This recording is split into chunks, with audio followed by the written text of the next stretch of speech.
আর মুখের জিহ্বাটা টান দিয়া বের করে বর্ষি লাগাইছে, আগুনের বর্ষি। আগুনের বর্ষি লাগাইয়া আগুনের সুতা ফিট কইরা মহিলাটারে জিহ্বার সঙ্গে ঝুলাইয়া রাখছে। সমস্ত হাত পা নিচের দিকে, জিহ্বাটা টান দিয়া উপরের দিকে রাইখা তাকে ঝুলন্ত অবস্থায় রাখছে।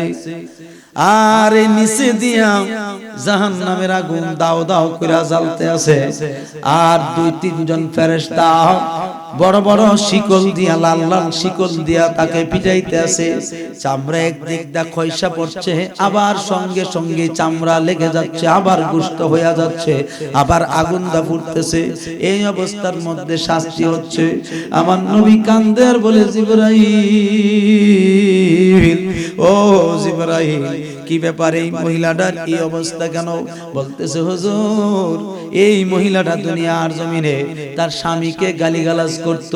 প্রতিবেশী যে মহিলারা আছে অনেক সময় তর্ক বিতর্ক করলে বেসরা কথা কইতো, অর্থাৎ গালিগালাজ করত, মন্দসারি কইতো। এই জন্য আল্লাহ তারে এই শাস্তি দিছে। জোরে জোরে বলেন নাউজুবিল্লাহ। এরপরে আমার নবীজি আরেকটু সামনে গেলেন, যাওয়ার পরে দেখতেছেন একজন মহিলা মানুষ, আহারে বেয়াদবি মাফ করবেন, এই মহিলার ব্যাপারে আলোচনা করতে চাইছিলাম না, এরপরও করতে হচ্ছে, কারণ মেরাজের ঘটনা এটা আসছে। এই আমার বৈশলের বাবা মায়েরা, আল্লাহর হাবিব দেখতেছে এই মহিলাটার লজ্জা স্থান দিয়ে পূজার ময়লা বের হচ্ছে, আর চিৎকার দিতেছে, আর কান্নাকাটি করতেছে। কেউ তো তার কোনো কথা শুনে না। এই লজ্জা স্থান দিয়ে শুধু ময়লার পুজ বের হচ্ছে। আমার নবী ডাক দিয়ে বলে, জিবরাইল, ও জিবরাইল রে, এই মহিলাটা তো আমারই উম্মত, এই আমার উম্মতের এত কঠিন আযাব কেন? কি হয়েছে রে জিবরাইল? তাড়াতাড়ি করে খুলে বলো। বলতেছে, ইয়া রাসূলুল্লাহ, এই মহিলাটা দুনিয়ার জমিনে মা বাবার কথা শুনে নাই, শ্বশুর শাশুড়ির কথা মানে নাই, স্বামীকে গোপন রাইখা সে বেগানা পুরুষের সাথে জিনা ব্যভিচার করছে। এই জন্য আল্লাহ তার এই শাস্তি দিবেন। জোরে জোরে বলেন নাউজুবিল্লাহ। মাওলানা মুহাম্মদ ওয়া আলা আলি সাইয়্যিদিনা মাওলানা লা ইলাহা ইল্লাল্লাহ, ও লা ইলাহা ইল্লাল্লাহ, ও লা ইলাহা, ও লা ইলাহা, ও লা ইলাহা, ও লা ইলাহা, ও লা ইলাহা, ও লা ইলাহা ইল্লাল্লাহু মুহাম্মাদুর রাসূলুল্লাহ সাল্লাল্লাহু আলাইহি ওয়াসাল্লাম। ওয়াজের শেষে বাকি জিকির করুন। মুআজ্জাজ মুহতারাম উপস্থিত, বরিশাল পূর্বপাড়া যুবকদের উদ্যোগে কবরবাসীদের রূহের মাগফিরাত কামনায় দ্বিতীয় বার্ষিক সুন্নি মহাসম্মেলনের সম্মানিত সভাপতি জনাব হাজী আবুল খান সাহেব বরিশাল, সহসভাপতি মাওলানা আনোয়ার হোসেন খান সাহেব বরিশাল।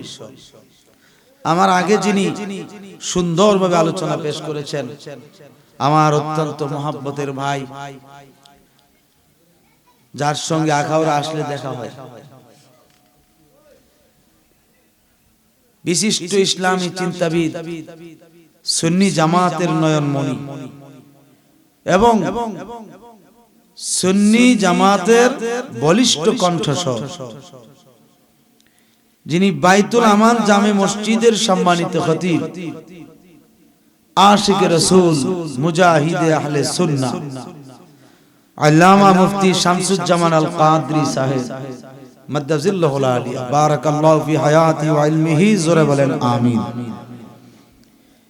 বিশেষ অতিথি যারা রয়েছেন, হযরত মাওলানা কারি আবুল কাসেম ফরিদি সাহেব, যিনি হচ্ছেন বাইতুল মামুর জামে মসজিদের খতিব। হযরত মাওলানা আব্দুল হামিদ সাহেব বরিশাল বাইতুল জান্নাত মসজিদের খতিব। মাওলানা তানভীর হোসেন ভুইয়া জামে আহমদিয়া সুন্নিয়া মাদ্রাসার যিনি একজন শিক্ষার্থী। মাওলানা হাফেজ বিল্লাল হুসাইন বরিশাল। মাহফিল পরিচালনা করছেন হযরত মাওলানা কাজী ফারুক উদ্দিন ভুইয়া সাহেব বাইতুল জান্নাত কেন্দ্রীয় জামে মসজিদের খতিব।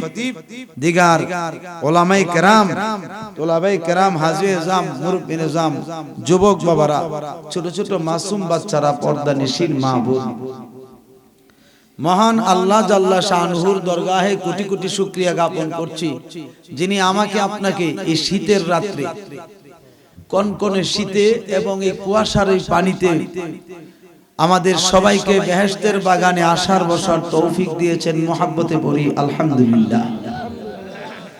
কোটি কোটি দরুদ ও সালাম সে নবী পাকের নুরানি কদম মোবারকে, যিনি উম্মতের কান্ডারি, উম্মতের দরদি নবী মুহাম্মাদুর রাসূলুল্লাহ সাল্লাল্লাহু তাআলা আলাইহি ওয়াসাল্লাম। সবাই বলেন মারহাবা।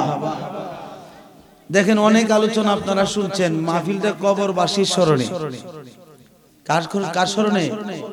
কবরবাসী। যেই কবরবাসীর স্মরণে আজকের এই মাহফিল সাজাইছে, এই কবরে আপনি আমি যাব কি যাব না? যাওয়া লাগতো না? এই দুনিয়া হইল ক্ষণস্থায়ী, আর কবরের জগৎটা হইল চিরস্থায়ী। এই জন্য চিরস্থায়ী জিন্দেগির জন্য আমরা প্রস্তুতি কেমন নিলাম, এই বিষয়টা কিন্তু একটু নিজের মধ্যে অ্যানালাইসিস করলেই হয়ে যায়।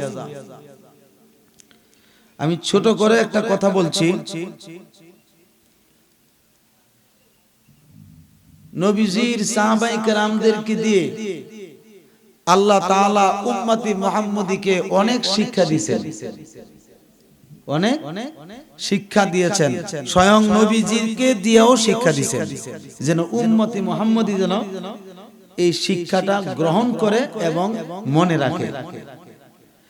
আপনারা বলেন তো, যারা নবীর কাছে মুসলমান হয়েছে তাদের কোনো জাহান্নাম আছে? কথা বলেন। তাদের কোনো জাহান্নাম আছে? অথবা তাদের কবরে কি কোনো আযাব আছে? নাই। কিন্তু যারা নবীজির সঙ্গে গাদ্দারি করছে মুসলমান হইয়া, নবীজির সঙ্গে গাদ্দারি করছে মুসলমান হওয়ার পরেও কাফের মুশরিকের সঙ্গে মিশিয়া, তাদের তো আযাব অনিবার্য। কথা বলে। তাদেরকে কোরআনের ভাষায়, হাদিসের ভাষায় মুনাফিক হিসেবে আখ্যায়িত করা হয়েছে। তো মুনাফিকের তো অবশ্যই সাজা আছে না? আছে। কিন্তু যারা নবীজির সাহাবী, প্রকৃত সাহাবী, তাদের তো কবর আযাব হওয়ার কথা না। সহিহ বুখারী কিতাবুল আযাবিল কবরে একটা অধ্যায় আছে। এই অধ্যায়ের ভিতরে একটা riwayat আছে, যেটা সহিহ মুসলিম শরীফও তুলে ধরছে, মেশকাত শরীফও তুলে ধরছে, বিভিন্ন মুতাবের কিতাবেও এই হাদিসটা ধরছেন, যে নবীজি হযরত আবু বকর সিদ্দিক এবং হযরতে আলী দুইজনকে নিয়ে হাঁটতেছেন। কি করতেছেন? হাঁটতেছেন। হঠাৎ করে একটা কবরের পাশে, অর্থাৎ কবরস্থানের পাশে তিনি দাঁড়াইলেন, দুইটা কবরকে সামনে নিয়ে। বলেন না সুবহানাল্লাহ। কয়টা কবরকে? দুইটা কবরকে সামনে নিয়ে নবীজি দাঁড়াইছে। দাঁড়ানোর পরে হযরতে সিদ্দিক আকবর বর্ণনা করতেছেন যে আমি দেখতেছি নবীজি কান্না করতেছে। আমি জিজ্ঞাসা করলাম, হুজুর আপনি দুইটা কবরের পাশে দাঁড়ায়া কাঁদতেছেন কেন? নবীজি জবাব দিলেন, হে আবু বকর, এই দুইটা কবরে যে দুইজন আছে, এই দুইজনই আমার সাহাবী। আর তো জোরে বলেন না সুবহানাল্লাহ। নবীজি কি কইছে? যে এই দুইজনই কি আমার সাহাবী আমার কাছে কালেমা পড়ছে, পরে মুসলমান হয়েছে, আমার পিছনে নামাজ পড়ছে, আমার কথা মতো তারা চলছে। কিন্তু এই দুইটা কবরে কেন আযাব হচ্ছে এটা আমি পরে বলতেছি, আগে কবরের আযাব থামাই। সুবহানাল্লাহ বলবেন না? তো নবীজি কবর আযাব থামাইতে পারবো নি, নিবাইতে পারবো নি, একেবারে কবরকে বেহেশতের বাগান বানাইতে পারবো কিনা? এই ক্ষমতা কি আল্লাহ রাসূলকে দেন নাই? বলতেছে হুজুর তাইলে কিভাবে আযাব মাফ করাইবেন? বলছে আবু বকর একটা ব্যবস্থা তো হবে। নবীজি বলছেন আলী, ওই যে খেজুর গাছটা দেখা যায়, এই গাছ থেকে দুইটা ডালা কেটে নিয়ে আসো। কয়টা? হযরত আলী দুইটা ডালা কেটে আনছে। নবীজি মাথা বরাবর ডান পাশে, অর্থাৎ কবরের বাসি যে মাথা বরাবর ডান পাশে দুইটা কবরের এই ডান পাশে দিয়া দুইটা খেজুরের ডাল গেড়ে দিলেন। তিনি যখন গেড়ে দিয়েছেন তখন বিসমিল্লাহ বলে গেড়ে দিয়েছেন। দেওয়ার সঙ্গে সঙ্গে নবীজি মুস্কি হাসি দিলেন। সিদ্দিক আকবর জিজ্ঞাসা করলো, হুজুর মুস্কি হাসলেন, এখন কিছুক্ষণ আগে কাঁদলেন, বিষয়টা বুঝলাম না। নবীজি বলছেন, আবু বকর, মহান আল্লাহ জাল্লা শানুহু এই দুইটা কবরের আযাব মাফ করে দিয়ে কবরবাসীর পিঠের নিচে বেহেশতি বিছানা বিছাই দিয়েছে।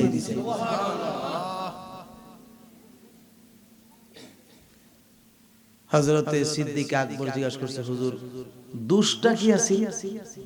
সাহাবী তো, সাহাবীরা তো এমনি জানে কি অন্যায় করছে। নবীকে বেশি না বেশি বড় কোনো অন্যায় না, একটা অন্যায় হলো মিসওয়াক করছে না, আরে প্রস্রাব পায়খানা করে ডিলাকুলুক লইছে না, মানে ডিলাকুলুক ব্যবহার করছে না প্রস্রাব পায়খানা করার পরে। একজন সাহাবীর এই দুষ্ট, আর কোন দোষ নাই। তো আরেকজনের কাজ হলো নামাজ রোজা সব ঠিক আছে, কিন্তু পিছনে গিয়ে চুগলখুরি করত। কি করত? চুগলখুরি, মানে একজনের কথা আরেকজনের কাছে, আরেকজনের কথা আরেকজনের কাছে, মানে বাইনাইতে মনে করেন না যে হাওড়া পর্যন্ত নিচে। এরকম একটা সিস্টেমের এই কাজটা সে করত। এই দুইটা কাজের কারণে দুইজনের কবরে আযাব। আপনি আমি একটু হিসাব করি, সাহাবায়ে কেরামের এই দৃষ্টিভঙ্গিটা একটু হিসাব করি, বলেন তো দেখি আমরার মধ্যে এই দুটোটা দোষ আছে নি? হ্যাঁ, শুধু কি দুইটাই আছে না আরো আছে? এটা তো দোষ হই এই বডিটা, তো এটা জান্নাতে যাবে কি করে? দুইটা কারণে যদি এরার অপরাধ এই কবরের মধ্যে এই আযাব শুরু হয়, আগুন জ্বলে, তাহলে আপনি আমার তো অভাব নাই। একটু চিন্তা করার দরকার আছে। এই জন্য আমরা এমন পর্যায়ে আছি, মানুষের সমালোচনা করতে পারলে মনে হয় যেন আমরা খুব বড় হয়েছি, কিন্তু না। ভাইরা আমার, জাহিরি বয়সে নবীজি 53 বছর বয়স যখন হইল, আমার নবীকে আল্লাহ পাক মেরাজে গমন করাইছেন। আল্লাহ নিজে আমার নবীজিকে দাওয়াত দিয়া আল্লাহ নিজে দেখা দিছেন। কিন্তু পয়গাম্বর তো একজন না, দুইজন না, 1,24,000 পয়গাম্বর, মতান্তরে 2,24,000 পয়গাম্বর। এই সমস্ত পয়গাম্বরের দলে নাম আমার নবীর আগমনের অনেক বছর আগ থেকে সবাই বিদায় হইল, সকলে যার যার রওজা নিয়ে অবস্থান করছে।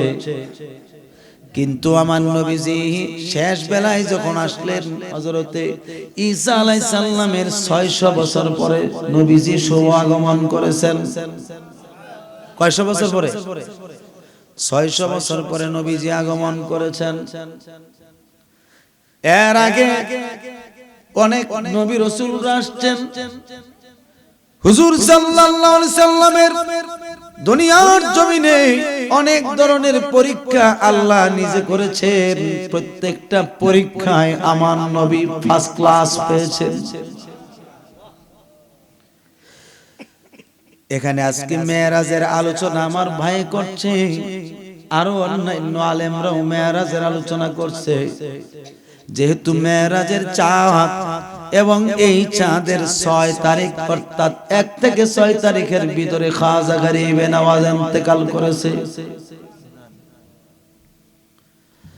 যার জীবনে ভারতবর্ষে 99 লক্ষের উপরে হিন্দুকে মুসলমান বানাইছিলেন। কয়শোর উপরে? 99 লক্ষের উপরে। এই খাজাগানকে পর্যন্ত এই বাংলাদেশের আলেম নামের কিছু নামদারি আলেম খাজা গরিবে নওয়াজের বিরুদ্ধে মন্তব্য করে কথা বলছে। আপনারা মিডিয়াগুলো দেখবেন কি কথাগুলো বলছে। এনে একজন আলেম বলছে খাজার দরবারে গাঁজা পাওয়া যায়। আটো জোরে কোন গেলে নাউজুবিল্লাহ। খাজার দরবারে গাঁজা পাওয়া যায়, কেমন বলো? অথচ যার দরবারে গেলে একটা উদ্দেশ্য নিয়ে আল্লাহ তাকে বিমুখ করেন। আর তুমি মিয়া মইরা দেখো না, তোমার কবর যদি কুত্তা পেশাব না করছে, ঠিক কিনা?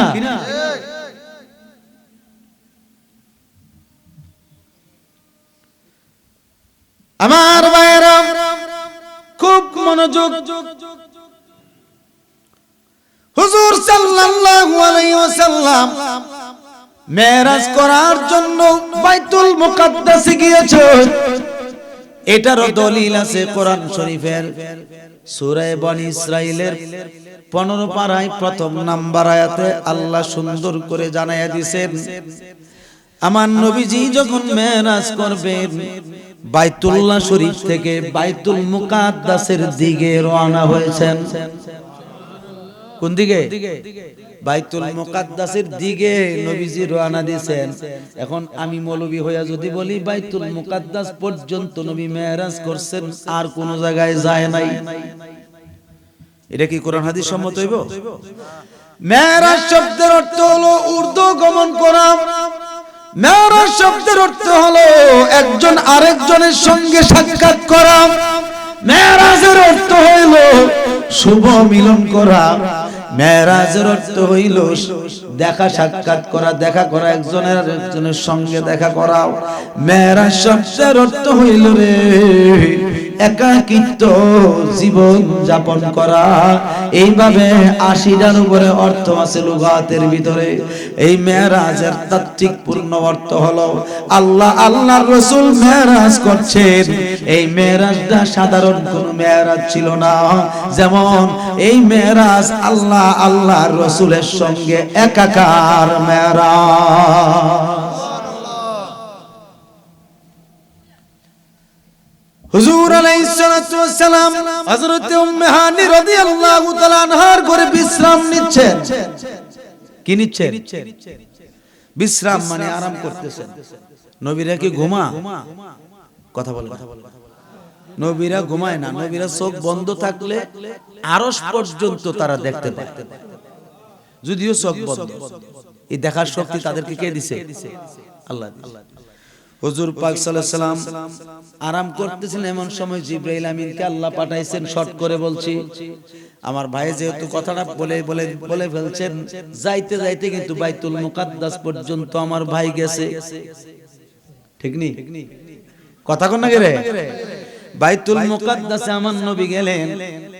এই বাইতুল মুকাদ্দাসের একটা দরজা আছে বাবে জিবরাইল, পড়েন না সুবহানাল্লাহ। এই দরজাটার কাছে বোরাকটা নিয়ে নবীজি নিজের হাত মুবারক দ্বারা একটা খেজুর গাছের সঙ্গে বাঁধছেন। কিসের সাথে? এই খেজুর গাছটা এখনো আছে। আল্লাহু আকবার।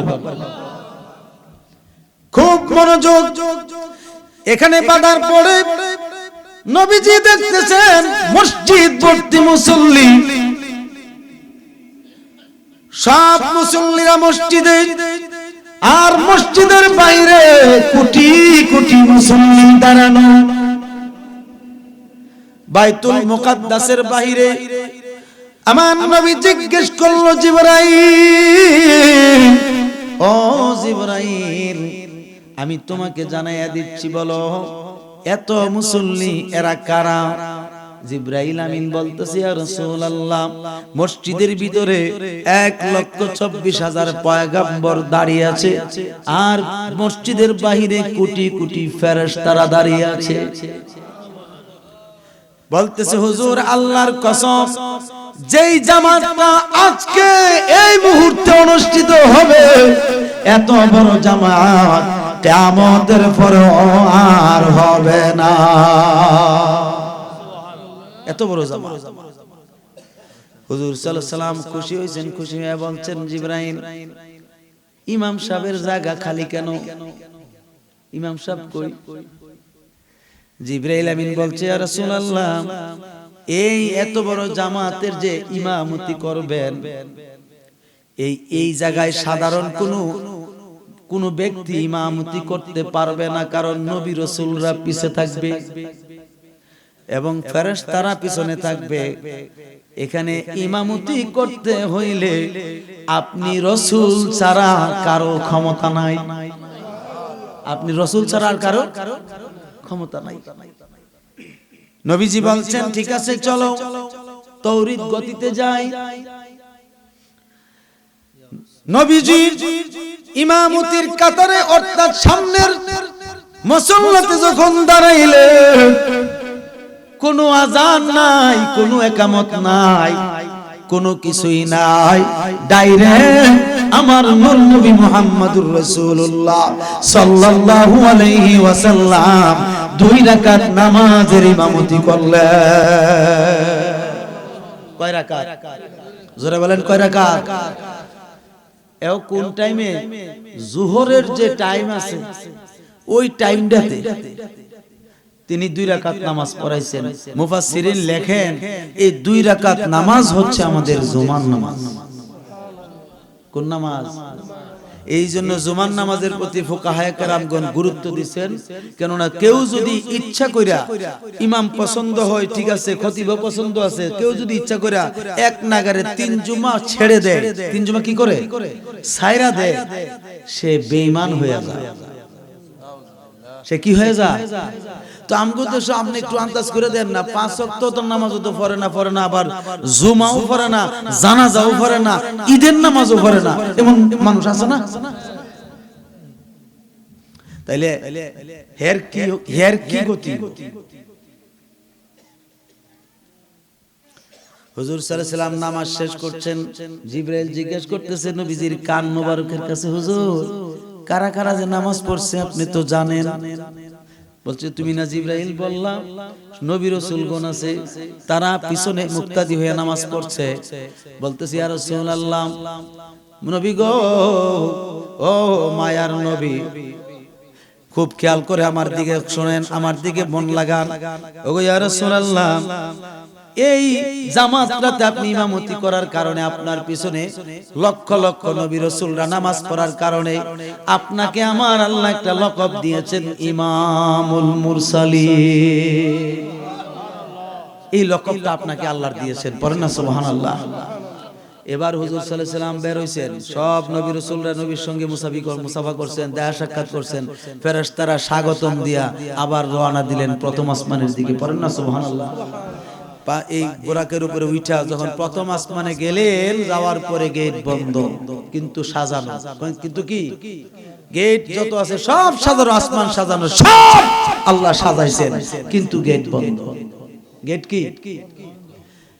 জিবরাইল আমিন বললেন, এই প্রথম আসমানের ফেরেশতা গেট খুলো। ডাক দিয়ে বলতেছে, গেট কিভাবে খুলবো?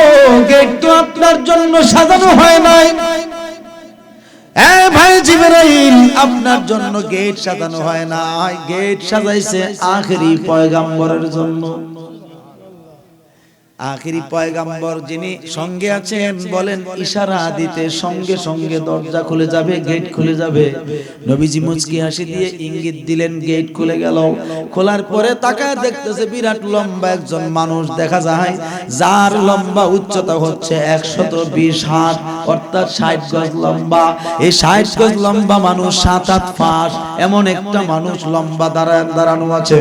নবীজি জিজ্ঞেস করলেন, ইয়া আখি জিবরাইল মান হাজার রাসূল, বলতেছে হে ভাই আমার জিবরাইল, এই লোকটাকে, এই পুরুষ মানুষটাকে তুমি আমাকে জবাব দাও। নবীজিকে জবাব দিচ্ছেন, ইয়া রাসূলুল্লাহ হাজার রাসূল আদম সফিউল্লাহ, এই পুরুষটা হইল আদম আলাইহিস সালাম। সঙ্গে সঙ্গে নবীজি সালাম দিলেন, আদম আলাইহিস সালাম সালামের জবাব দিলেন, মুসাফা করলেন, মুআনাকা করলেন। মুআনাকা করার পরে হযরতে আদম আলাইহিস সালাম বলেন, ওগো আমার দয়াল নবী, দুনিয়ার জমিনে জাহিরি ভাবে আপনি হইলেন আমার সন্তান, আর আমি সহ আমার যত সন্তান আছে কিয়ামত পর্যন্ত যত আল্লাহর প্রিয় বান্দা বান্দি আছে সবাই হইল হাকিকতে আপনার সন্তান। এত মর্যাদা আদম আলাইহিস সালাম দিয়েছেন। নবীজি খুশি হইলেন, পড়েন না সুবহানাল্লাহ। গেলেন দ্বিতীয় আসমান, যাওয়ার পরে দেখতেছেন হযরত ইয়াহিয়া আলাইহিস সালাতু ওয়াস সালাম অপেক্ষা করতেছে নবীজির জন্য। অথচ এই নবী রাসূলরা কিন্তু নবীর পিছে নামাজ পড়ে গেছে, কথা মনে আছে না আপনারা? এখন জিজ্ঞাসা করি, তারা তো নবীর আগে আসছিলেন, আগেই বিদায় হইছে, ঠিক নেই? তো বিদায় তো হই আবার তাদের রওজাতে গেছেন, তারা আবার বাইতুল মুকাদ্দাসের ভিতরে একত্রিত হলেন কেমনে? যে সিম দইরা আবার আকাশে থাকতারে, তো তারা থাকতারে, আমার নবী বুঝি শক্তিহীন? কি কর, আমার নবীর পাওয়ার নাই? তারা যদি থাকতারে এইভাবে হালতে, এই হালতে যদি থাকতে পারে, তো আমার নূর নবী কোন জায়গায় থাকতে পারবে না? তাফসীরের কিতাবে আছে লিয়াকুনা লিল আলামিনা নাযীরা, এই আয়াতের তাফসীরে স্পষ্ট প্রমাণ, নবীজির যেখানে খুশি সেখানে অবস্থান করতে পারেন, জিসিম মুবারক ধারণ করতে পারেন, সব আলমের মধ্যে নবী একই সঙ্গে থাকতে পারেন। আজকে যারা রাসূলুল্লাহর দুশমনি করছে, তারা নবীজির শান কিভাবে খাটো করবে এই দিকে তাদের মনোযোগ, কিন্তু তারা তো বুঝতে পারছে না, আর ইহুদির টাকা তো পেটে ঢুকাইলাম না, জাহান্নাম ঢুকাইলাম।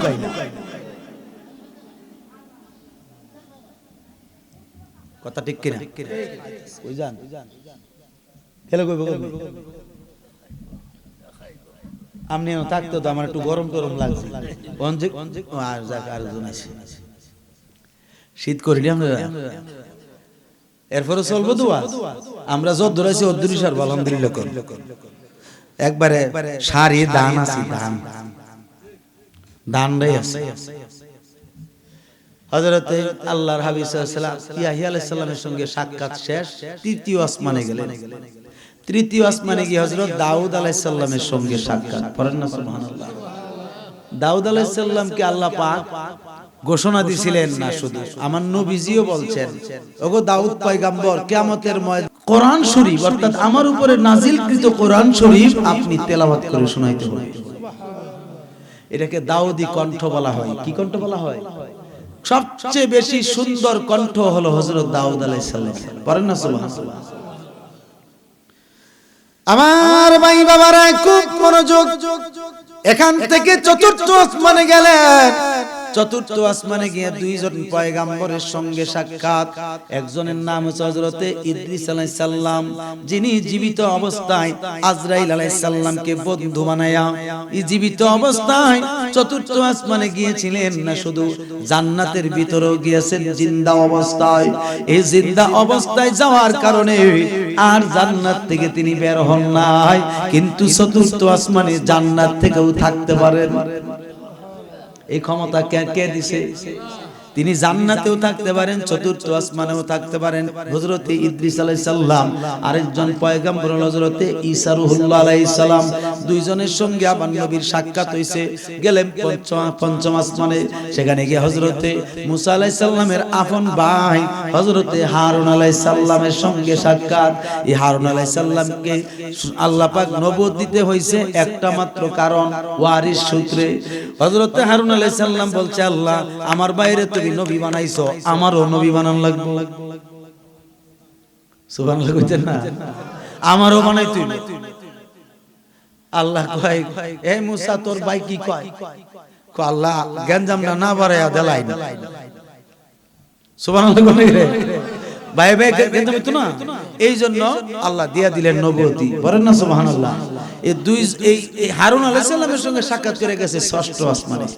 ষষ্ঠ আসমানে যাওয়ার পরে মুসা আলাইহিস সালাম দাঁড়ায় রইছে, কত করে নবীজি আইব। সুন্দর করে দেখা সাক্ষাৎ করে মনাকা করে যাওয়ার পর থেকে, হুজুর দুনিয়া থাকতে আল্লাহরে দেখছি না, আপনি যাওয়ার সময়, ফিরা যাওয়ার সময় একটু দেখা করে যাই। পিছনে কারণ আছে নি? কি লিগে দেখতো সা?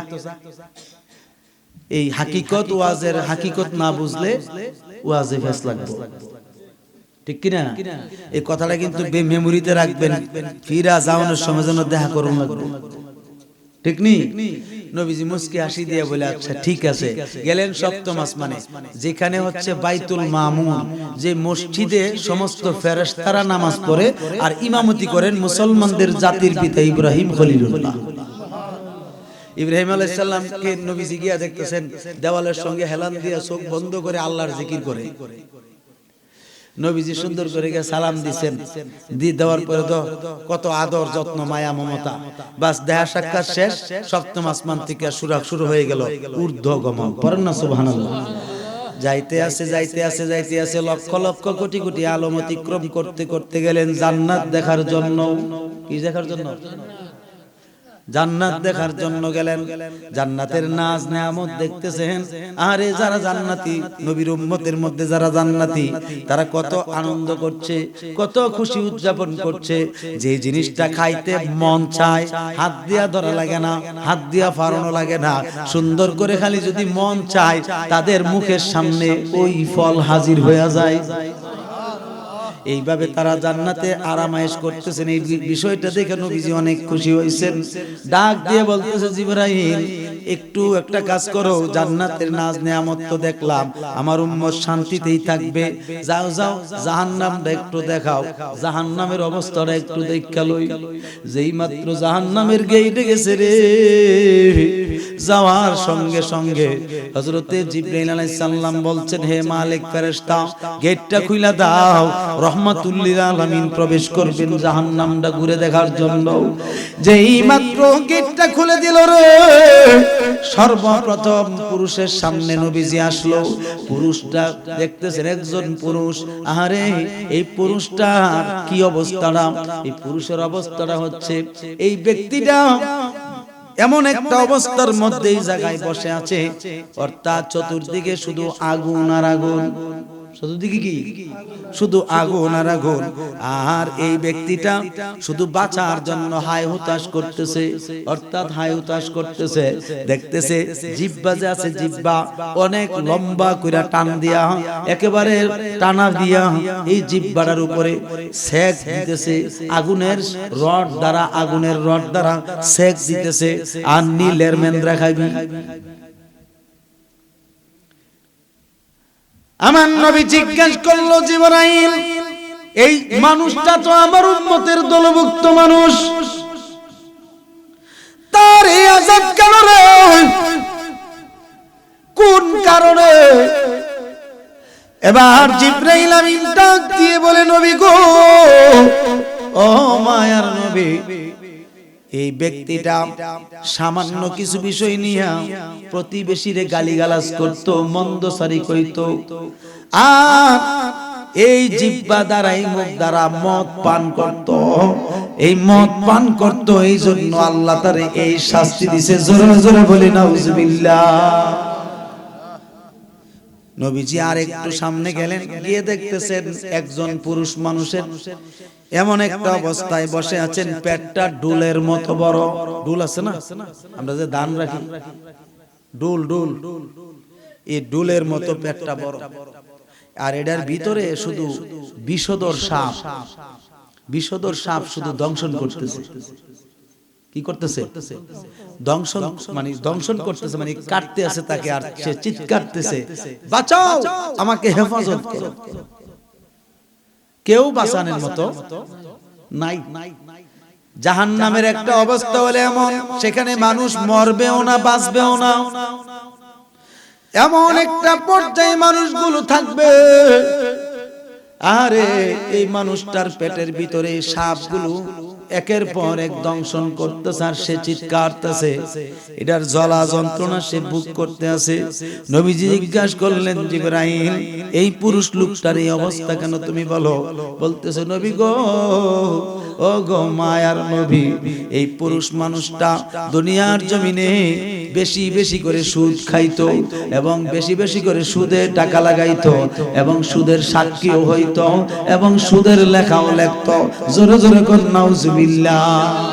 যে ব্যক্তি সুদ খায়, সুদের লেখা লেখে, এমনকি সুদের সাক্ষী হয়, এবং সুদ লাগা সমান গুনাহ।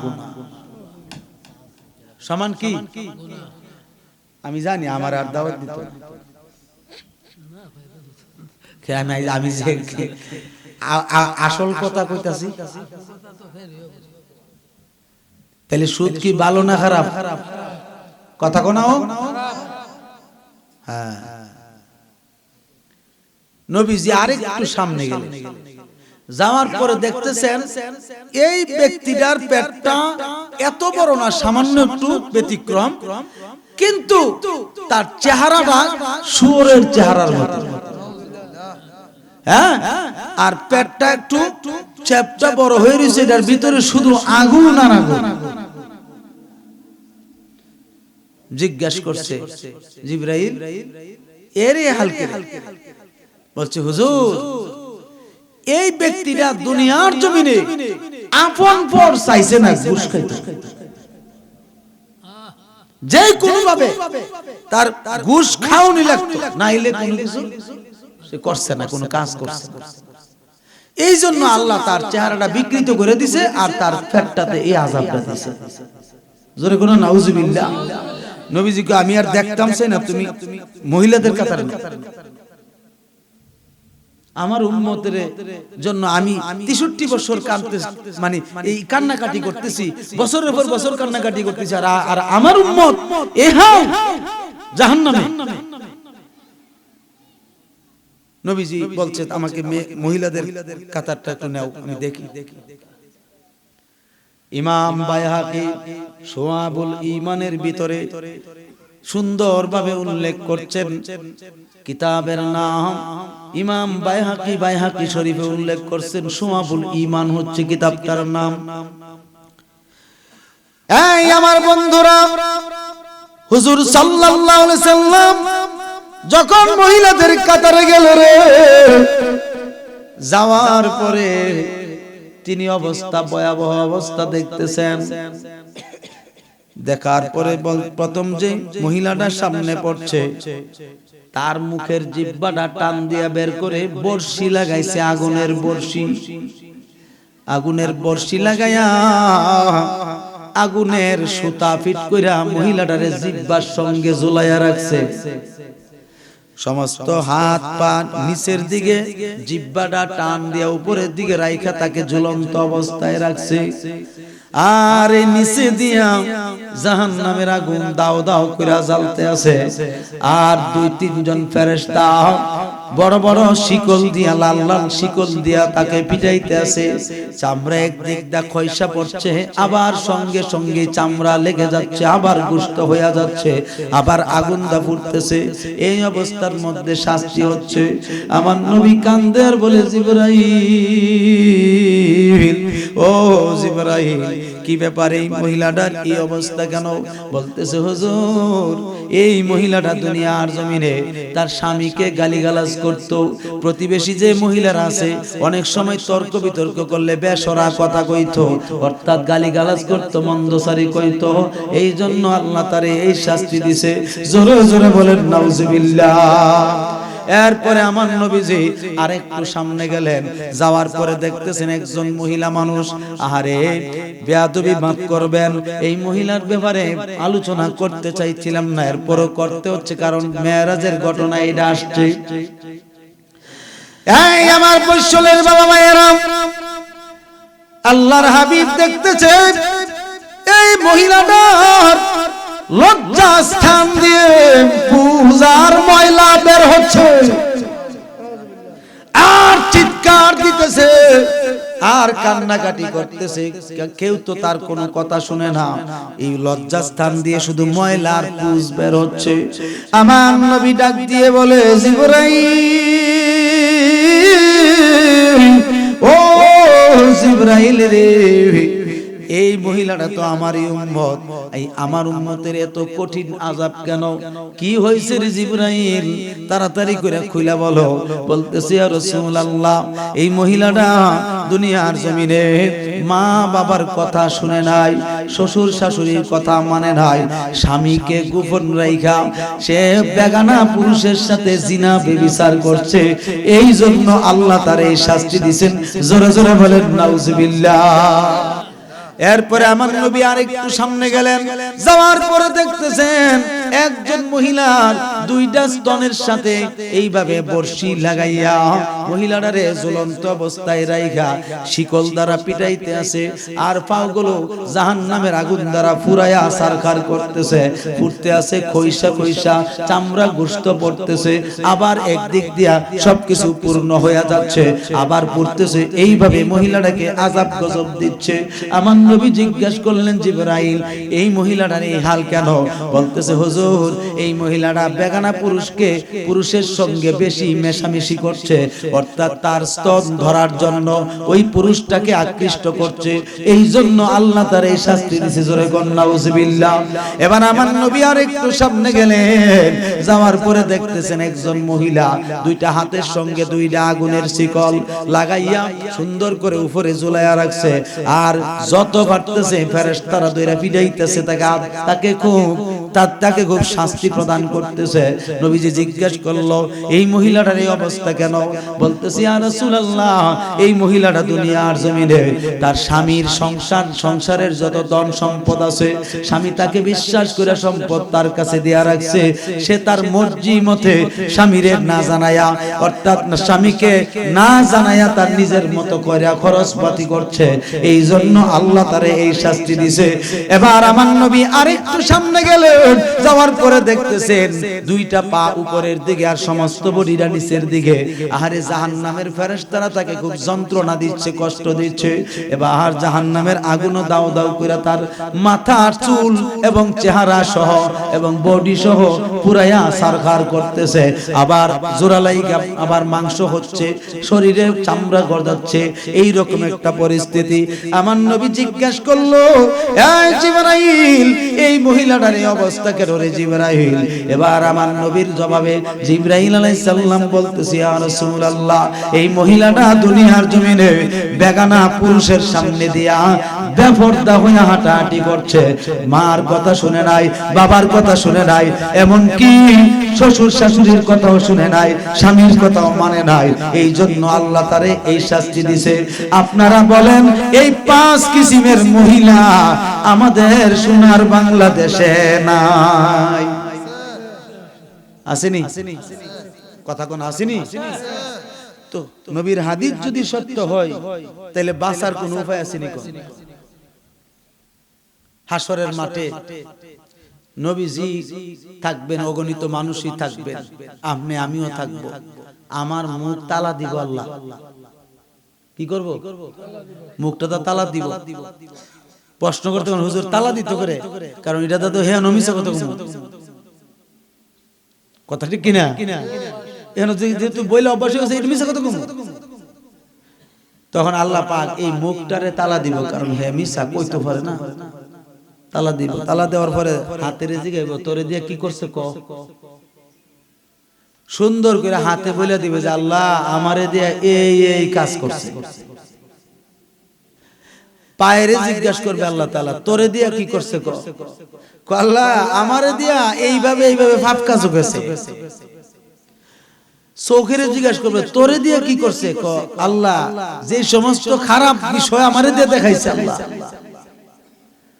আপনি আমার মুখ দিয়া কোন লাগতো না, এডি ডেকে ডেকে করি। তাইলে কোন পাপ কইরা কোন কর্ম খারাপ কইরা কি হজম করা সম্ভব? হাসরের মাঠে আল্লাহ পাক সব জিনিসের অঙ্গ প্রত্যঙ্গের জবান খুলে দিব, একটার পর একটা বলতেই থাকবে। কারণ মুক্ত শরীয়তের দৃষ্টিকোণে দুনিয়ার জমিনেও সত্য মিথ্যা নিয়ে চলছে, হাসরের মাঠেও এইভাবে চলার চেষ্টা করছে। এইজন্য মুখ তালা দিব আল্লাহ তাআলা। এখন বলেন পাপ কর্ম দিকে এই পাপটা দেখতো না, ফুইরা সরকার হইছে বোগা, মনে করেন যে মানুষ যাই করে কবর নিয়ে আনা করবে, কেডা দেখবে কি অসুবিধা, এই চিন্তা করে পাপ করলে চলবে না। হাসতে হাসতে যদি আপনি একটা ছোট পাপও করেন, এটা হাসরের মাঠে বড় আকার হয়ে যাবে, ঠিক কিনা? হুজুর সাল্লাল্লাহু আলাইহি ওয়াসাল্লাম এইগুলি দেখার পরে চলে গেছেন ঊর্ধ্বগমনে। যাইতে যাইতে যাইতে যাইতে যার যার ফেরেশতার জায়গায় ফেরেশতারা রইছে, শুধু জিবরাইল আছে আর বুরাক আছে, আর কিছু নাই। বুরাকটার ব্যাখ্যা দিতে গিয়া আমি আপনাদেরকে বলতেছি, হাদিস শরীফে আসছে বুরাকটার যে রং নমুনা, বুরাকটার যে আকার আকৃতি, এই বুরাকের ব্যাখ্যা হাদিস শরীফে নবীজি দিবেন পরিষ্কার ভাবে, দাব্বাতুন আবিয়াদুন ফাওকাল হিমারে দুনাল বুগুলে, বলেন না সুবহানাল্লাহ। এই বুরাক ব্যাপারে নবীজি ১০০০ বছর আগে হাদিস শরীফে বলেছেন, হে আমার উম্মতরা শুনে নাও, এই বোরাকে কেমন কি রকম তোমাদেরকে আমি রাসূল জানাইয়া দিচ্ছি। এটা সাদা রঙের চার পায়া জানোয়ার, একটা চার পায়া জানোয়ার। এটা গাধার চাইতে একটু বড়, খচ্চরের চাইতে একটু ছোট। এটা গাধাও না, ঘোড়াও না, খচ্চরও না, এটার নাম হইল বুরাকুন নবী সাল্লাল্লাহু আলাইহি ওয়াসাল্লাম। জোরে কোন আল্লাহু আকবার। এটা রং নমুনা বলছে, কিন্তু আকার আকৃতি কি হবে এটা বলে নাই। দেখেন বাবারা আমার, অনেকে আছে আমাদের ঘরে দেখবেন বুরাকের একটা ছবি লাগায়া তৈরি রাখিনি, বুরাকের একটা ছবি বানানা, যে সামন হইল মানুষের সুরত, এরপরে ফুরফুরাটা বডি হইল ঘোড়ার বডির মতো।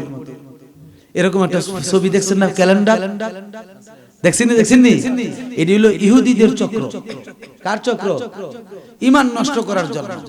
নবীজি বলছেন এটা সাদা রঙের চার পায়া একটা জানোয়ার, সত্য এটা খচ্চরের আরে গাধার চাইতে একটু বড়, আর খচ্চরের চাইতে একটু ছোট।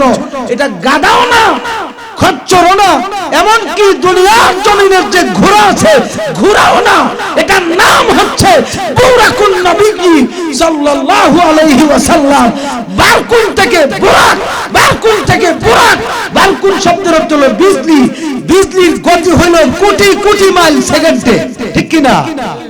আর বুরাকের গতি এর চাইতে ৭০,০০০ গুণ বেশি। আমাদের দেশে কারেন্ট আছে না?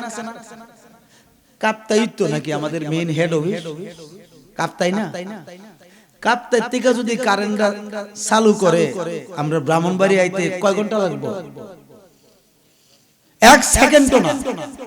লাগাইতে দেরি, হটলাইন হইতে আর দেরি নাই। তো নবীজি বলছেন এইটা তো হলো বিদ্যুৎ, কিন্তু বারকুন শব্দের অর্থ হলো আকাশের বিজলি। ওই যে বানজিল কি আছে না, এই বানজিল, এই বিজলির আরবি হলো বারকুন। ওই বারকুন থেকে বুরাক, বিজলি তো সেকেন্ডের মধ্যে চোখের পলকে চলে যায়, ঠিক কি না? কিন্তু এর চাইতে ৭০,০০০ গুণ পাওয়ার হচ্ছে বুরাক। হাদিস শরীফ আছে, নবীজি সুন্দর করে বুরাকটা নিয়ে সিদরাতুল মুনতাহায় গেছে। কোন জায়গায়? জিবরাইলের শেষ সীমায়। এরপরে জিবরাইলের আর কোনো পাওয়ার নাই, লেস পাওয়ার। হুজুর সাল্লাল্লাহু আলাইহি ওয়াসাল্লাম বললেন, কি ব্যাপার জিবরাইল দাঁড়াইলা কেন? বলতেছি ইয়া রাসূলুল্লাহ, এইখান পর্যন্ত আমার শেষ সীমানা, যাকে বলা হয় ইন্তেহা। বলেন না সুবহানাল্লাহ। মুনতাহা, এই জায়গা পর্যন্ত আমি আসতে পারি, যেতে পারি, এরপরে চুল পরিমাণ সামনে যাওয়ার হুকুম আমার নাই। এই জিবরাইল, যদি তুমি তোমার হুকুম নাই বলো, কেন যাইতে পারবা না? এই কথাটা কেন বলো না? বলতেছে ইয়া রাসূলুল্লাহ, আল্লাহর কসম, এর থেকে যদি আমি চুল পরিমাণ সামনে যাই, লা আহরাকতু, লা আহরাকতু, হাদিস শরীফ, লা আহরাকতু ওয়াক মুতাকাল্লিমের সিগা। আল্লাহর নবী বলেন, জিবরাইল বলতেছে হুজুর আমি পুড়ে যাব, পুইরা সারখার হয়ে যাব, আমার 600 ডানা আছে, এটি সব শেষ। নবীজি জিজ্ঞাসা করলেন, কিসের তেজে, কিসের পাওয়ারে তুমি ফুরবা? জিবরাইল বলতেছে, আমি কিন্তু ভাঙ্গা ভাঙ্গা কথাগুলো বলতেছি মনে রাখার জন্য। জিবরাইল বলতেছে ইয়া রাসূলুল্লাহ, আল্লাহর নূরের তাজাল্লিতে ফুইরা সারখার হব। কার নূরের তাজাল্লিতে? তাহলে বোঝা গেল আল্লাহর নূরের তাপ আছে, আসেনি? নবীজি মুস্কি হাসি দিয়ে বলেন, জিবরাইল, আল্লাহর নূরের তাজাল্লিতে ফুইরা সারখার হইয়া যাইবা? বলে জি। তোমারে আমি একটা কথা বলি, মক্কা নগরীতে যে তুমি আমাকে আনতে গেছিলা, তখনও তো তোমার সামনে আল্লাহর নূর ছিল, কই তুমি তো পুরো নাই। বাইতুল মুকাদ্দাসে গিয়েছো, তখনও তো তোমার সামনে আল্লাহর নূর ছিল, কই তুমি তো পুরো নাই। 7 আসমান পার হয়েছো, তখনও তো তোমার সামনে আল্লাহর নূর ছিল, কই তুমি তো পুরো নাই। জান্নাত জাহান্নাম দেখাইছো ঘুরায় ঘুরায়, তখনও তো তোমার সামনে আল্লাহর নূর মওজুদ ছিল, কই তুমি তো পুরো নাই। অগণিত আলম অতিক্রম করে আসছো, এখনো তো তোমার সামনে আল্লাহর নূর মওজুদ আছে, উপস্থিত আছে, আল্লাহর নূর সামনাসামনি আছে, কই তুমি তো পুরো নাই। আর তুমি এখন বাড়ির কাছে আইসা তুমি বলতেছো তুমি ফুইরা যাইবা। জিবরাইল, আসল কথা বলো। আল্লামা জালালউদ্দিন রুমি রাহমাতুল্লাহ আলাইহি জিবরাইল আমিনের কথাটাকে ফারসি ভাষায় সুন্দরভাবে ব্যাখ্যা করছেন। তিনি বলতেছেন, বসুরে মুহাম্মদ ফরুগে খুদা তাজাল্লি চু আমদ মুহাম্মদ কুজা। বলেন না সুবহানাল্লাহ। ফারসি ভাষায় তিনি বলতেছেন, ইয়া রাসূলুল্লাহ, ওগো আল্লাহর রাসূল, মক্কা নগরী থেকে বাইতুল মুকাদ্দাস হইয়া, বুরাকে সওয়ার হইয়া, 7 আসমান পার হইয়া, এমনকি জান্নাত জাহান্নাম দেখিয়া, কোটি কোটি আলম অতিক্রম করিয়া সিদরাতুল মুনতাহায় আসলেন, মানবের কবর পরিধান করিয়া। এই কবর যখন ফেলবেন খুলিয়া, আপনার যে নূর, ওই নূরের তাজাল্লিতে আমি জিবরাইল পুরা সারখার হইয়া যাব। আপনাকে দেখার মতো শক্তি আল্লাহ ছাড়া আর কারো না। নারে তাকবীর, নারে রিসালাত, ইয়া রাসূলুল্লাহ, জিন্দা নবীর আগমন। আপনি আমার শরীরে 7 পল্লা চামড়া আছে, কথা কোন? আপনি আমার শরীরে মহিলা সহ 7 পল্লা চামড়া দিয়া প্যাকেট করছে, গোশতরে, রক্তরে, হাড্ডিরে, ঠিক কিনা? প্যাকেট কইরা আপনাকে আমাকে বাঁচায়া রাখছে। কিন্তু নবীজির নূর মুবারকের উপরে কতগুলো পর্দা ছিল জানেন? 70,000 পর্দা ফিট করা ছিল। কয় হাজার? নবীজির বডি মুবারকের যে হাকিকতের নূর, ওই নূর যদি একবার 1 সেকেন্ডের জন্য দুনিয়াতে পড়তো, তাম দুনিয়া পুরা সারখার হয়ে যেত। এই জন্য আল্লাহ পাক 70,000 পর্দা দিয়া ওই নূরকে ঢাকনা দিয়েছেন। তাফসীরের কিতাব পড়েন আলেম ভাইরা, পড়া দেখেন না কি লেখছে রাসূলের ব্যাপারে। হুজুর সাল্লাল্লাহু আলাইহি ওয়াসাল্লাম খুশি হয়ে বলছে, ঠিক আছে, পড়েন না সুবহানাল্লাহ। আচ্ছা এটা কি তার না আসলে কি এইটা তার না ভিতরেরটা তার এটা কি কভার মুফতি হইলে ফতোয়া দেওয়ার আগে উদাহরণ দিতে হয় এটা মনে পড়ছে এই যে তারটার ভিতরে একটা তার আছে না এইটা হইলো কি আচ্ছা তো এই অরিজিনাল তারটার এই যে ভিতরে যে তারটা আছে এটা কারেন্ট আছে না এই কথা কোন নাকি রে তো এই কারেন্টের যে আছে তারটা এই তারের উপরে যে কভারটা দিছে এটা কি তারের লেগে দিছে না আপনি আমার লেগে দিছে মানে আপনি আমি যাতে ধইরা অ্যাক্সিডেন্ট না হই না মারা যায় এই জন্য এই কভারটা দিছে ঠিক কি না বাঁচবার জন্য এই তারটা মূলত ভিতরের তারটা হইলো আসল তার আর উপরেরটা হইলো কভার যদি আপনি আসল তারে সরাসরি ধরেন আপনাকে নিশ্চিত কারেন্টে ধরে আপনার জীবন শেষ করবে হুজুর সাল্লাল্লাহু আলাইহি সাল্লামকে আল্লাহ পাক সৃষ্টি করছেন আল্লাহ রাব্বুল আলামিনের চেহারা মুবারকের কুদরতি চেহারা মুবারকের নূর দ্বারা আমার নবীকে সৃষ্টি করছেন এই নূরের পাওয়ার অনেক এই জন্য ওই পাওয়ার থেকে বাঁচার জন্য আল্লাহ রাব্বুল আলামিন আমার নবীর সমস্ত নূর মুবারকের উপরে 70,000 পর্দা লাগাইছে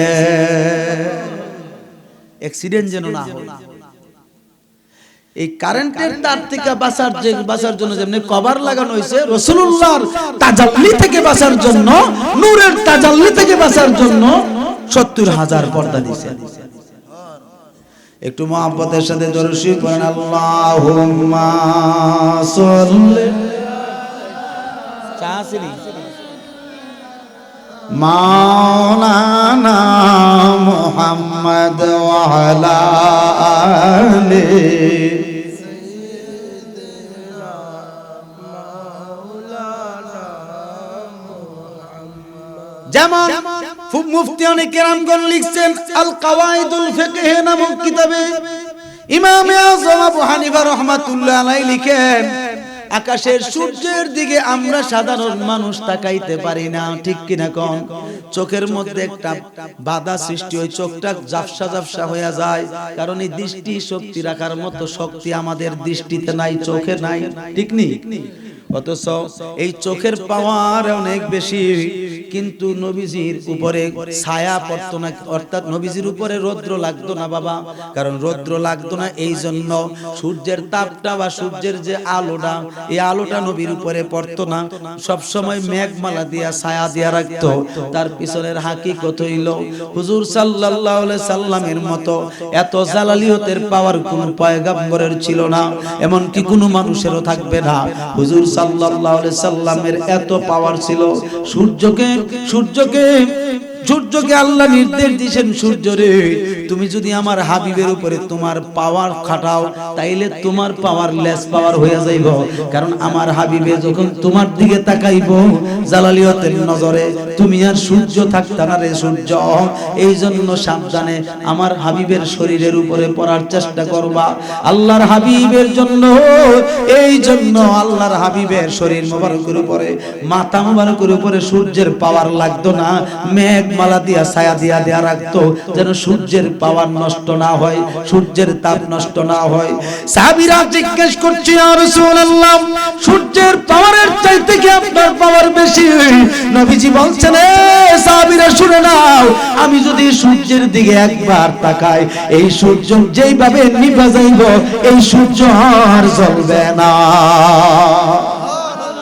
সূর্যের চাইতে কোটি কোটি গুণ পাওয়ারফুল হচ্ছেন নবী মুহাম্মদুর রাসূলুল্লাহ সাল্লাল্লাহু আলাইহি ওয়াসাল্লাম এই সূর্যের সৃষ্টি হইছে জাহান্নামের আগুন থেকে কি থেকে জাহান্নামের আগুন দ্বারা এই সূর্যকে আল্লাহ সৃষ্টি করছেন আর চন্দ্রকে সৃষ্টি করেছেন এই সমস্ত পাওয়ার দ্বারা আল্লাহ সৃষ্টি করছেন সবগুলো সৃষ্টি হয়েছিল আমার নবীজির শরীর মোবারকের ঘাম মোবারক থেকে তাহলে গাম মুবারকের সৃষ্টি সূর্য চন্দ্র তারকা যা আছে 14 গোষ্ঠী, কিন্তু হাকিকতের নূর যদি সূর্যের উপরে পড়ে এবং চাঁদের উপরে পড়ে তাদের পাওয়ার একেবারে নিঃশেষ হয়ে যাবে।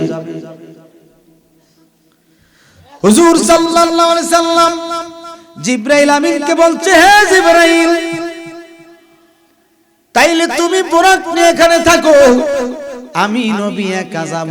আল্লাহু আকবার কর। আসছে রফ রফ, আসছে কি রফ রফ। এই রফ রফটা ছিল একটা গালিচা।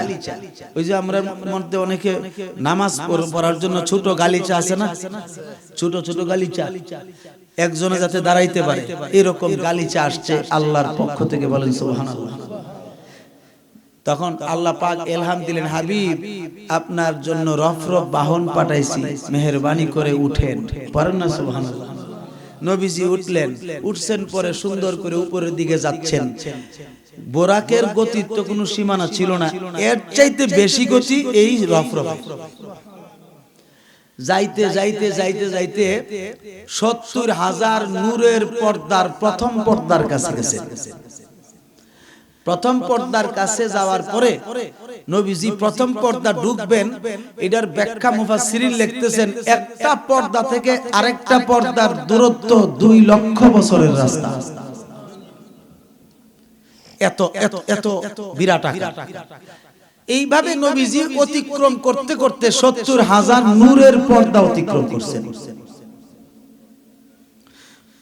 পর্দাগুলো অতিক্রম করার পরে একটা খাস কামরা, শুধু নূর আর নূর, শুধু নূর আর নূর।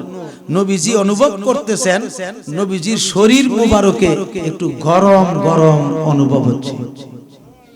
ডাইরেক্ট নূরের কাছে গেছে। কিসের কাছে গেছে? এই কামরাটাতে শুধু নূর আর নূর। তো ভিতর থেকে আওয়াজ করে বলতেছেন, উদনি ইয়া হাবিবি। হাদিস শরীফ। নবীজিকে আল্লাহ বলতেছেন, হাবিব আরো কাছে আসেন। পারেন না সুবহানাল্লাহ? আরো কাছে আসেন। নবীজি আরেকটু ভিতরে গেছেন। এই আরেকটু ভিতরে যে গেছেন, এটা কতটুকু? আর একটু ভিতরে গেছেন প্রায় 70,000 মাইল। এই আরেকটু ভিতরে। এরপরে নবীজি দাঁড়াইছেন। দাঁড়ানোর পরে আল্লাহ পাক আবার বলতেছেন, উদনি ইয়া হাবিবি, হে আমার হাবিব আপনি আমার আরো কাছে আসেন। নবীজি আবার কদম দিলেন, 70,000 মাইল তিনি অতিক্রম করছেন। বলেন না সুবহানাল্লাহ। তখন আল্লাহ পাক আবার বলছেন, উদনি ইয়া হাবিবি, হে আমার হাবিব আপনি আমার আরো নিকটে আছেন। নবীজি এইবারে তৃতীয়বারের মাথায় নবীজি একেবারে আল্লাহর সামনাসামনি। একেবারে কি সামনাসামনি। আল্লাহ বলেন, হাবিব আমি আপনাকে দেখালো, আপনি আমারে দেখালো। নবীজি তাকায়া রইছেন, আল্লাহও তাকায়া রইছেন। 2টা গোলাইল। কয়টা গোলাইল? মনে করেন আমরা বাঁশের কঞ্চি দিয়া গোলাইল বানাই, বাঁকা কইরা। এই গোলাইল 2টা হচ্ছে, 2টা গোলাইলের 2টা মাথা যখন একত্রিত করেন তখন 2টা একসাথে লাগে কি লাগে না? সুম্মা দানা ফাতাদাল্লাহ, কোরআন শরীফ, সুম্মা দানা ফাতাদাল্লাহ ফাকানা কাবা কাউসাইনি আও আদনা। আল্লাহ পাক বলেন, আমার হাবিব আমার এত নিকটে আসছে, 2টা ধনুকের চাইতে অধিক নিকটবর্তী আমি আর আমার হাবিব মেরাজ করলাম। কোন পর্দা নাই, ডাইরেক্ট মেরাজ করছেন। এখন এই মেরাজের তাত্ত্বিক একটা ব্যাখ্যা দিতে গিয়ে ইমামে আজম আবু হানিফা রাহমাতুল্লাহ আলাইহি তিনি সুন্দর করে বলতেছেন, এই দুনিয়ার মানুষ, তোমাদেরকে एग्जांपल দিচ্ছি বোঝার জন্য। সকালবেলা 8টার সময় বা 9টার সময় সূর্য উঠে কিনা, সূর্যের উপরে উঠে কিনা একটু, এই সূর্যের আলো, এই সূর্যের লাইট আমাদের দুনিয়ার জমিনে পড়ে কি পড়ে না? পড়ার পরে এই সূর্যের আলোতে যদি আপনি আমি এই সকাল 7টা 8টা বাজে বা 9টা বাজে দাঁড়াই, আপনার আমার দেহের একটা ছায়া আসেনি? জোরে বলেন না, ছায়া আসেনি? ছায়াটা কিন্তু লম্বা হয়ে পড়বে। কি হয়ে পড়বে? যেহেতু সূর্যটা খালি উঠতে আছে এই জন্য লম্বা হয়ে পড়বে। আপনার চাইতে 3-4 গুণ লম্বা হয়ে যাবে এই ছায়াটা, ঠিক কিনা বলেন? এই ছায়াটা যখন এত বড় লম্বা হবে, সকাল 8টা বাজে বা 9টা বাজে সূর্যের আলোতে দাঁড়ানোর ফলে কিন্তু এই লম্বা, আবার যখন সূর্যটা 12টা বাজে মাথার উপরে আসবে, আসার পরে আপনি যদি সূর্যের আলোতে দাঁড়ান, আপনার আমার যে দেহের যে ছায়াটা আছে এটা কিন্তু লম্বা হইয়া পড়বে না। আপনার দেহের ভিতরে আপনার ছায়া, আমার দেহের ভিতরে আমার ছায়া বিলীন হইয়া থাকবে। কথা কোন ঠিক কিনা? কিন্তু ইমামে আযম আবু হানিফা রাহমাতুল্লাহ আলাইহি তিনি মিশকাত শরীফের একটা হাদিস তুলে ধরেছেন। তিনি বলতেছেন আস-সুলতানু জিল্লুল্লাহ, সুলতানুন বমানা মুহাম্মাদুর রাসূলুল্লাহ জিল্লুল্লাহ। এবার হযরত ইমাম আযম বলছে মুহাম্মাদুর রাসূলুল্লাহ আল্লাহ পাকের কুদরতি ছায়া মুবারক। এই জন্য নবীজির দুনিয়ার জমিনে দ্বিতীয় আর কোন ছায়া নাই, ছায়ার কোন দ্বিতীয় ছায়া হয় না। আমার নবীজি ছায়া রূপে যখন আল্লাহর সামনাসামনি হয়ে গেল, তখন আর ছায়া আলাদা নাই, সঙ্গে সঙ্গে কায়ায় মিশে যায়। এটার নাম মেরাজ। এটার নাম কি? 70,000 অর্থাৎ 27 বছর তাফসীরের কিতাবে আছে, তাফসীরে কবিরে আছে। এছাড়া আরো কত কোটি বছর বা কত বছর মেরাজ করছেন আল্লাহু ওয়া রাসূলুহু ওয়া আউলিয়াউ আ'লামু বিমুরাদিহি। মুফাসসিরিন লেখেন আল্লাহ, আল্লাহর রাসূল এবং আল্লাহর ওলিগণ এই ব্যাপারে ভালো জানেন। আর জোরে বলুন না সুবহানাল্লাহ। তাফসীরে কবির আল্লামা ফখরুদ্দিন রাজি রাহমাতুল্লাহ আলাইহি এইভাবে লিখেছেন। তাইলে হুজুর পাক সাল্লাল্লাহু আলাইহি ওয়াসাল্লামের যখন মেরাজ শেষ হইল, শেষ হওয়ার পরে একসাথে বৈশা আল্লাহ 90,000 কথা কইছেন। কয় হাজার? 90,000 কথা। এর মধ্যে 30,000 হইল জাহেরি শরীয়ত, আর বাকি 60,000 হইছে তরিকত, হাকিকত, মারিফত। নবীজি 30,000-এর ব্যাখ্যা বিশ্লেষণ সমস্ত সাহাবীদেরকে দিলেন, আর 30 সহ 60 সহ 90,000 কথার ব্যাখ্যা বিশ্লেষণ মাওলা আলীকে দিলেন। কাকে দিলেন? আরো জোরে কোন না কেন? যিনি হচ্ছেন আল্লাহর নবী বলেন আনা মাদিনাতুল ইলমি ওয়া আলিয়ুম বাবুহা। আমি নবী হইলাম ইলমের শহর, আর এই ইলমের শহরের দরজা হলো আমার আলী। আর জোরে বলুন না সুবহানাল্লাহ। আমি কিন্তু প্রত্যেকটা কথার দলিল পেশ করছি কিতাব থেকে। কেউ যদি না মানে তার সঙ্গে কি আমার দ্বন্দ্ব আছে? তার ব্যাপার, ঠিক কিনা? মানার নামই মুমিন, জানার নাম মুমিন, মানতে হবে। নবীজি 90,000 কালাম যখন শেষ হইল, কথা শেষ হইল, আল্লাহ বলতেছেন হাবিব আপনি চলে যাবেন। আল্লাহ আমার উম্মত ত্রিফুরে রইছে দুনিয়া, এই উম্মতদেরকে না নিয়ে আমি হাসরের মাঠে উঠব না। তো ঠিক আছে হাবিব যান আপনি। নবীজি কান্না করতেছেন। আল্লাহ জিজ্ঞেস করলো হাবিব আপনি কান্দেন কেন? আপনি তো আমারে ভালো করে দেখেছেন এবং আপনার সঙ্গে আমার মেরাজ পালন হয়েছে। হাবিব আমার দরবারে যদি আপনি কাঁদেন এটা কেমন হয়? কিসের জন্য কাঁদেন একটু বলেন। আমার নবী কাঁদে আর বলে আল্লাহ আমি তোমারে দেখছি, আমি খুশি হইছি, কিন্তু আমার উম্মত তো তোমারে দেখে নাই, আমার উম্মত তো তোমাকে দেখতে পারে না।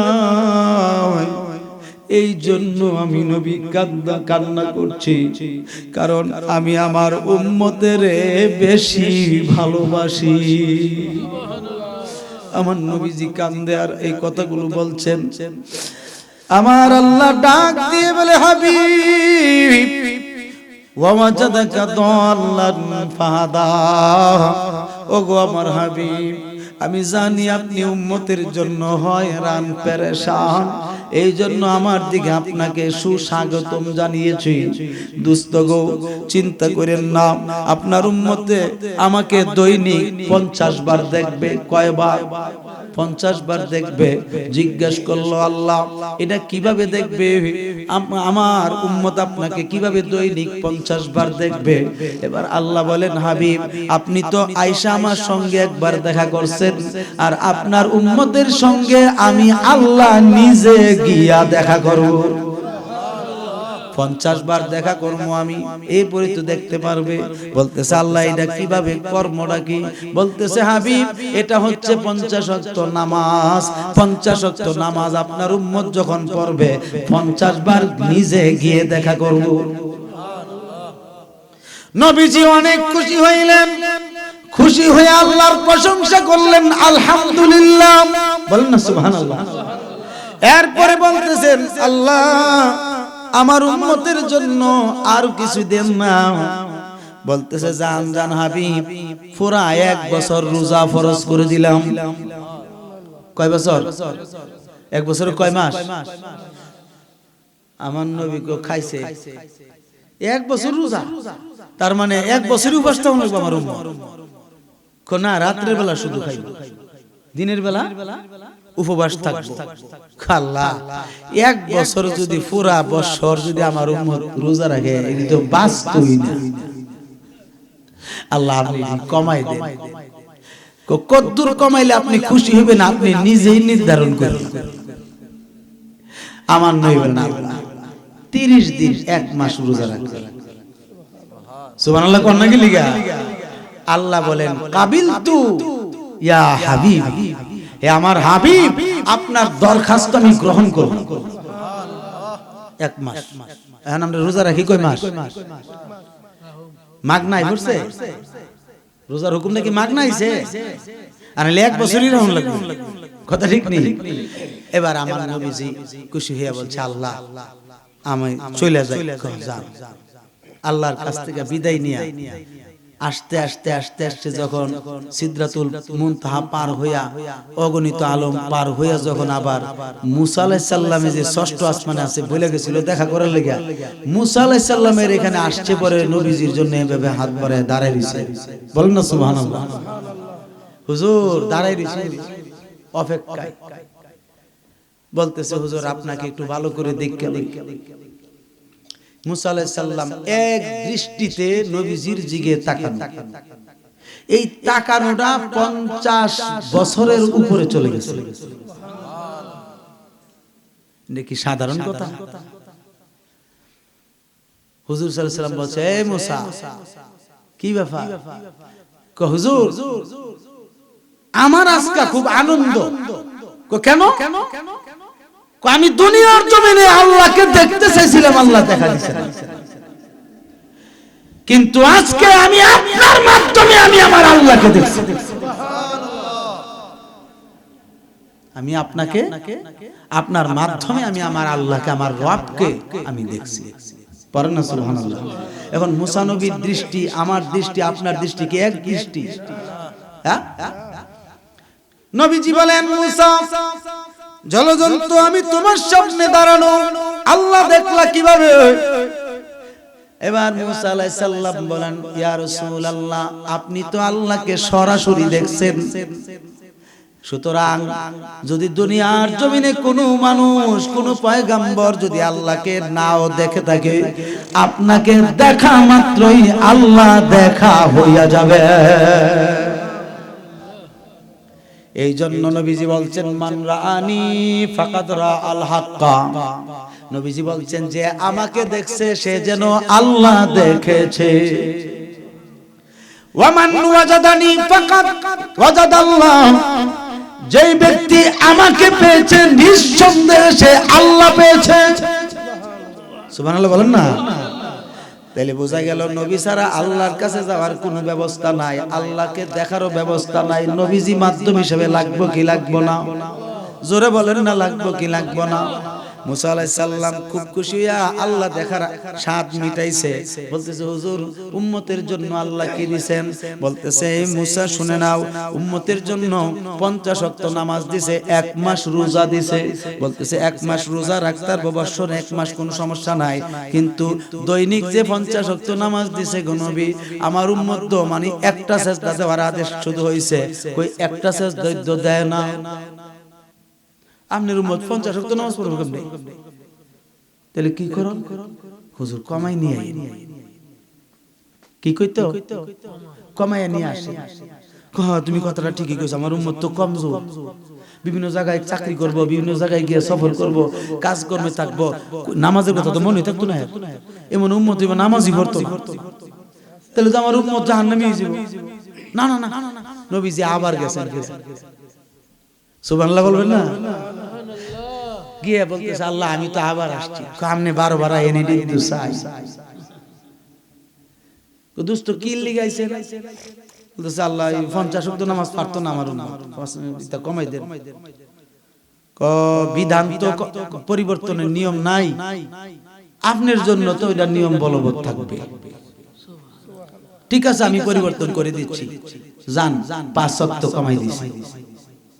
কয়েকটা 5 ওয়াক্ত কমাইছে পরে নবীজি আবার এই 5 ওয়াক্ত কমাইয়া 45 ওয়াক্ত লিয়ে মুসা নবীর কাছে, আল্লাহ 5 ওয়াক্ত কমাইছে, হুজুর পারতো না আবার যান।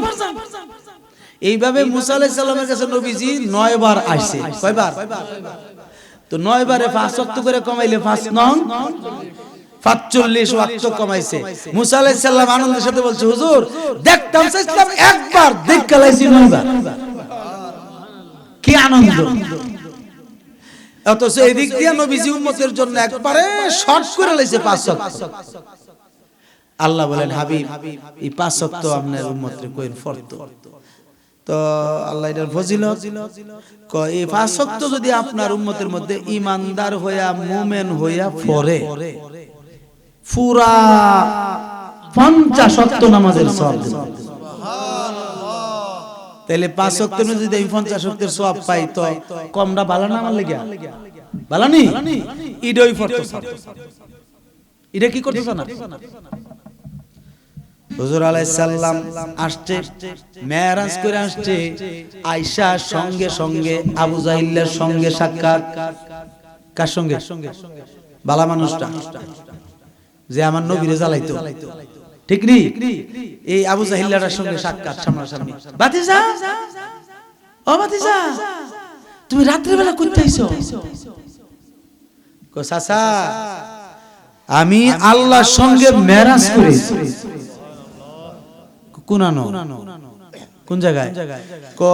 বাইতুল্লাহ থেকে গেছি, বাইতুল মুকাদ্দাস, মুকাদ্দাস থেকে গেছি 7 আসমান, 7 আসমান পার হয়ে গেছি, আরো অনেক জগতে গেছি, গিয়া বেহেশত দেখছি, জাহান্নাম দেখছি, যাইতে যাইতে করে আল্লাহর সামনাসামনি দেখেছি।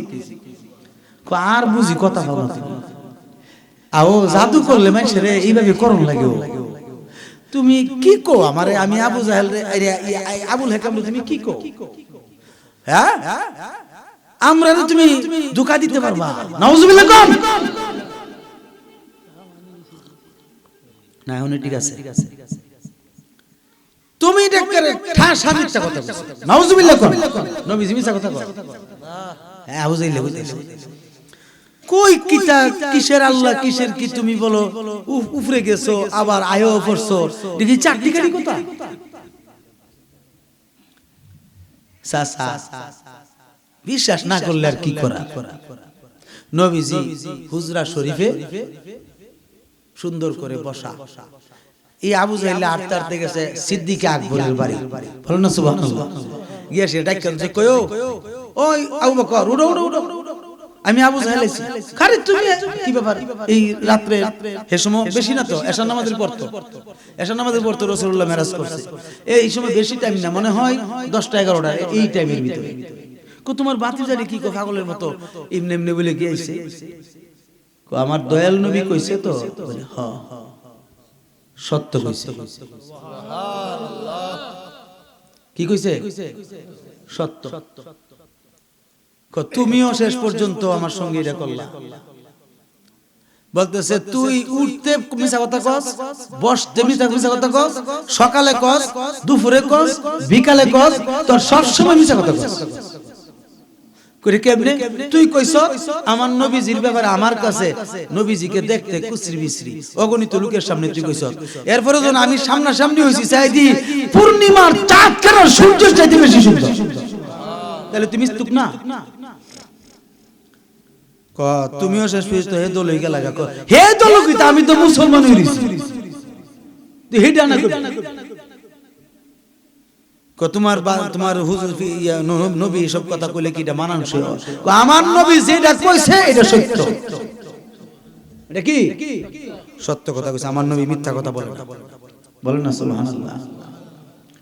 হুজুর সাল্লাল্লাহু আলাইহি সাল্লাম আবু জাহিলারে আবু বকরে বিদায় করে দিয়া সিদ্দিক আকবর রওনা দিয়েছেন আমার নবীর হুজরা শরীফের দিকে। বলেন না সুবহানাল্লাহ। নবীজি চোখ মুবারক বন্ধ কইরা মুস্কি হাসতেছেন। আরে আম্মা জান আয়েশা সিদ্দিকা রাদিয়াল্লাহু তাআলা আনহা জিজ্ঞেস করতেছেন নবী গো মুস্কি হাসতেছেন কারণটা কি? বলতেছে আয়েশা তোমার আব্বা আসতেছে। এবার সুন্দর করে নবীজির দরজা মুবারক যখন দাঁড়াইছে, দরজা খুলে দিছে, সিদ্দিক আকবর ঢুকছে সালাতু সালাম দিয়া। ঢুকার পরে জিজ্ঞেস করতেছে ইয়া রাসূলুল্লাহ ইয়া হাবিবাল্লাহ, আবু জাহেলে আমাকে বাড়িতে উঠাইয়া শোয়ার থেকে উঠাইয়া আমার সঙ্গে এরকম একটা কথা বলছে, নবী গো আসল বিষয়টা কি? আমার নবী বলছেন হে আবু বকর শুনে নাও, আমি নবী আল্লাহকে সরাসরি দেখাইছি। নবীজি বলছেন রাআইতু রাব্বি ফি আহসানি সূরাতিহি, আমি আমার রবকে আমার চর্ম চক্ষু মুবারক দ্বারা স্পষ্ট দেখিয়াছি। আমি আমার আল্লাহকে দেখছি। এইভাবে মেরাজ করে আসছে। সিদ্দিক আকবর মুস্কি হাসি দিয়ে বলে সাদ্দাকতা ইয়া রাসূলুল্লাহ, সাদ্দাকতা ইয়া রাসূলুল্লাহ, সাদ্দাকতা ইয়া রাসূলুল্লাহ। নবী গো আপনি বলেছেন সব সত্য বলেছেন। আমার নবী বলছেন হে আবু বকর তুমি তোমার মেরাজের ঘটনাই শুনো নাই, মেরাজের ঘটনা না শুননা যে বিশ্বাস করলা। বলতেছে হুজুর আমি এই দেশে থাইকা দেখতেছি কাফের মুশরিকরা পর্যন্ত আপনাকে আল আমিন বলে, আপনি আপনাকে সত্যবাদী বলে, কোনদিন মিথ্যা কথা বলেন না। আর আমি তো আপনার সাহাবী, আবার আপনি আমাকে বানাইছেন বন্ধু। বন্ধু যদি বন্ধুর কথা বিশ্বাস না করি এটা তাইলে কেমন করে হবে? আমি বিনা দ্বিধায় কোনো কথা নাই, আপনি অতীতে যা বলছেন তাও সত্য, বর্তমানে যা বলতেছেন তাও সত্য, ভবিষ্যতে যা বলবেন সব সত্য। আমার নবী খুশি হইয়া ডাক দিয়ে বলে আবু বকর তোমার নামের পিছনে আজ থেকে সিদ্দিক উপাধি লাগাই দিলাম, কেননা আমাকে তুমি পূর্ণাঙ্গভাবে বিশ্বাস করিয়াছ। এই জন্য আমি অনেক সময় বলি তোমরা শোনো না শোনো না শোনো না রে নূরের নবী ধ্যানের